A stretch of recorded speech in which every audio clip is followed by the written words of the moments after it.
Nagising na ang na-comatose na kadete ng Philippine Military Academy o PMA.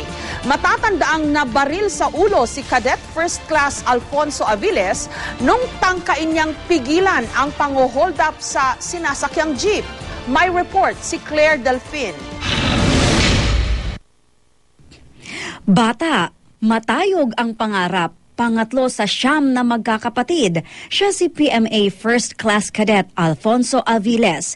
Kanina, masayang ibinalita ng kanyang mga doktor na nagising na siya mula sa 2 linggong koma. Nabaril si Aviles sa ulo ng tangkaing pigilan ang hold-upan sa sinakyang jeep sa Quezon City nung 1 buwan. Nung Biyernes, tinanggal na ang mechanical respirator niya. Kaya na raw niyang huminga ng mag-isa. At nitong Sabado, inilabas na siya sa ICU at inilipat sa regular room.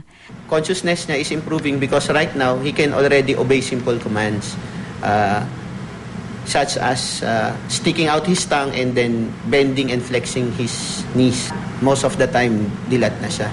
Ang pagtutuunan na raw ng pansin ngayon ay ang rehabilitation ni Aviles. Sasailalim siya sa 6 na buwang physical at occupational therapy. Ikinatuwa ito ng lubos ng kanyang pamilya na umaasang magtuloy-tuloy na ang kanyang paggaling. Umusad na rin maging ang investigasyon ng pulisya sa kaso. Nakakuha na raw ito ng leads para sa pagtukoy sa salarin at sa ikadarakip nito.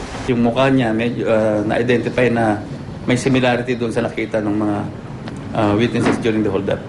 So we are closing in and we are just trying to be very careful so that the operation will not be compromised. Claire Delfin, GMA News.